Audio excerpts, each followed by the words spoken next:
Good evening. It's Saturday, the 7th of June. You're tuned in to our 6 p.m. newscast coming to you from ARIRANG's news centre in Seoul. I'm Mark Broom. Our top story this evening, President Park Geun-hye is widely expected to name a new Prime Minister nominee within the next 24 hours or so. Sources say the President is keen to re-establish her grip on state affairs and breathe new life into her reform plans following Wednesday's local elections. Park Geun-hye starts us off. President Park Geun-hye will likely announce her pick to fill the vacant prime minister's seat as early as Sunday. Quoting sources within the presidential office of Cheongwade, various media outlets report the president has been mulling over potential candidates and will make her choice known sooner rather than later as she looks to press ahead with her reform agenda. According to reports, President Park has been searching for a candidate with an innovative mind and deep ethical integrity.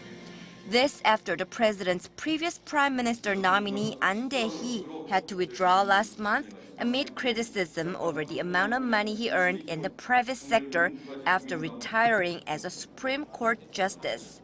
Sources at Cheongwade also report the president's senior press secretary Lee Jung-hyun recently offered to step down from his post. Lee is one of President Park's closest aides and has served at the presidential office since the start of the Park administration.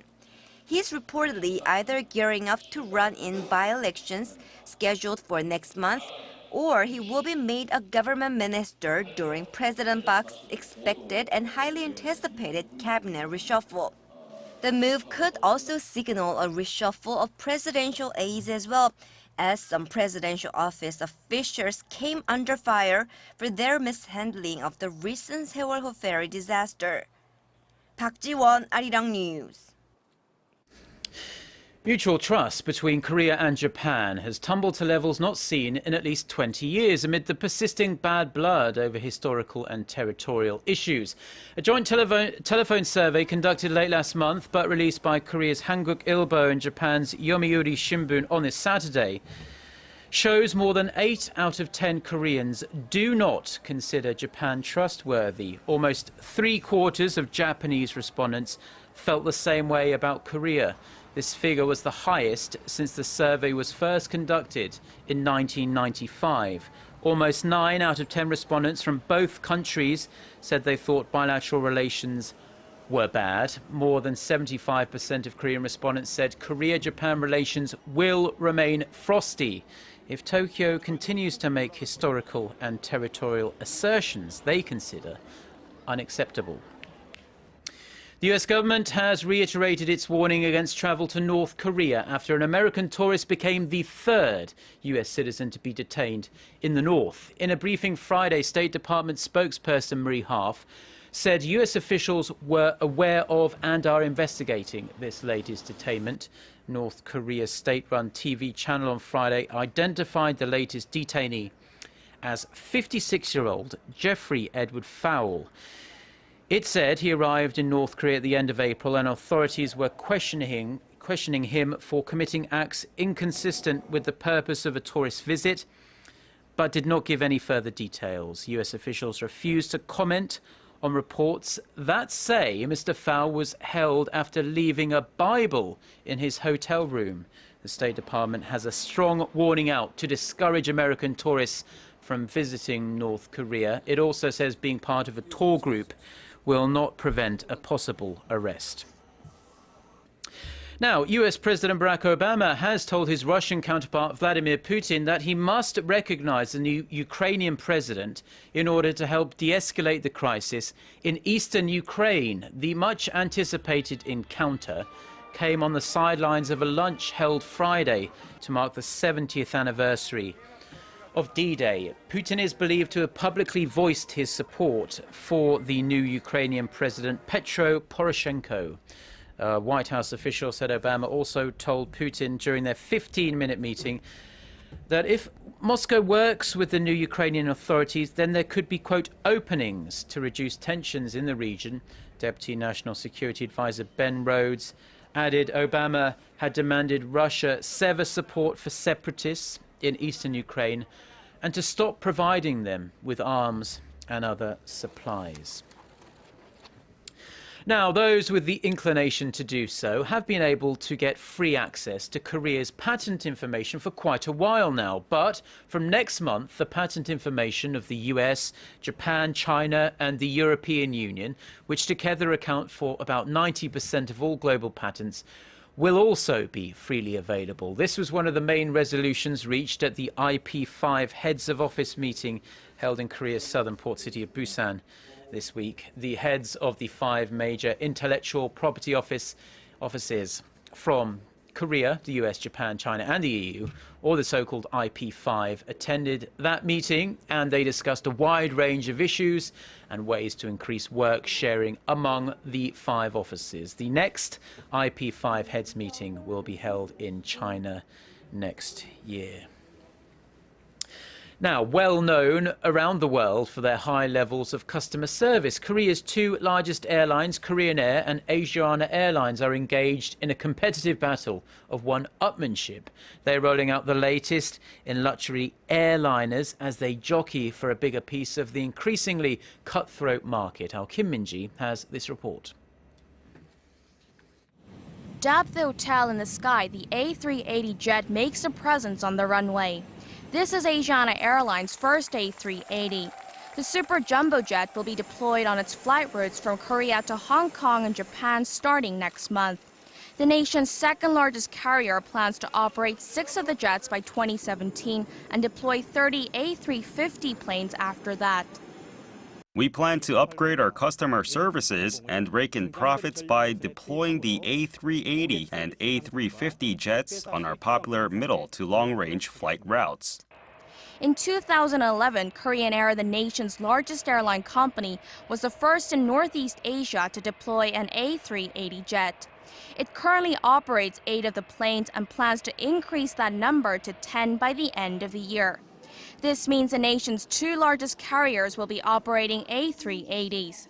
However, they've each made different changes to the plane. Korean Air has designated all seats at the second floor as business class, while Asiana Airlines has arranged the seats in a zigzag formation. Korean Air also offers an area displaying duty-free products, while Asiana Airlines has installed sliding doors in its first-class section.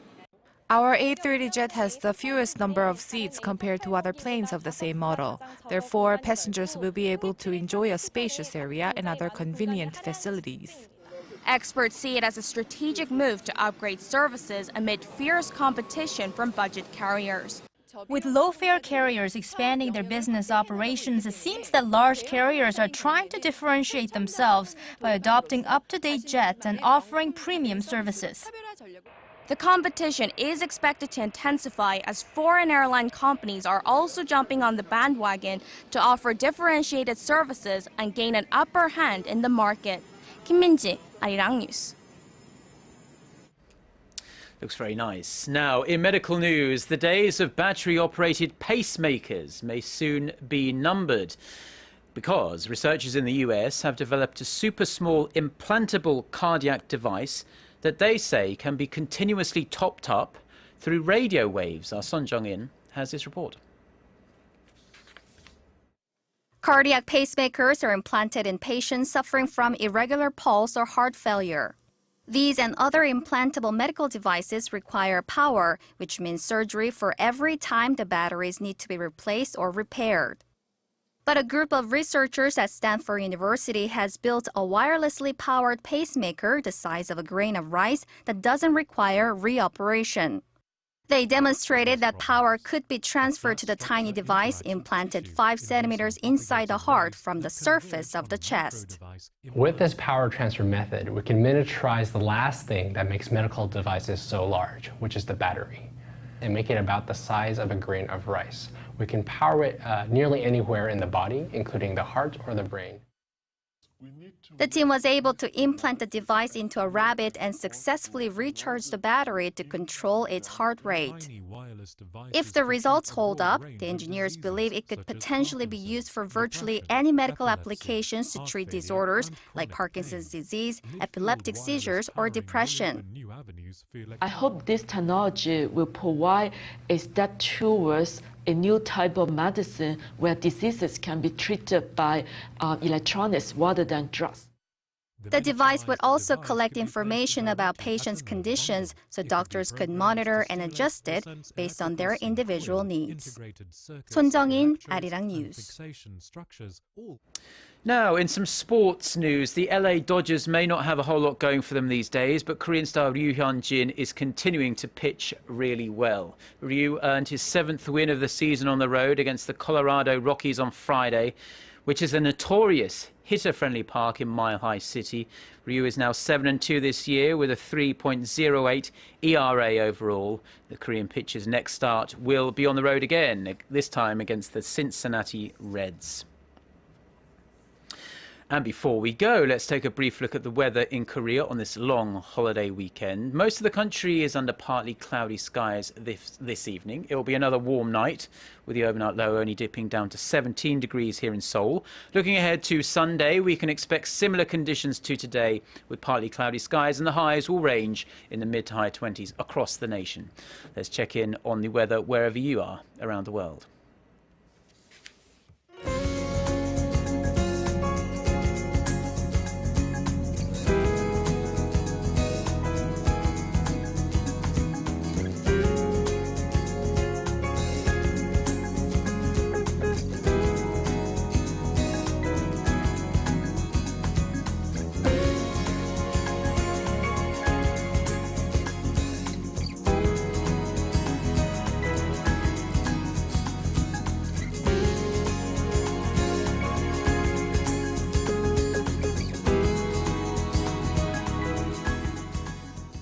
And that's all we have for now. For more of the latest stories, though, don't forget to check out our website, arirang.co.kr/news. All the daily stories there. And we'll be back for our next newscast coming up at 10 p.m. Korea time.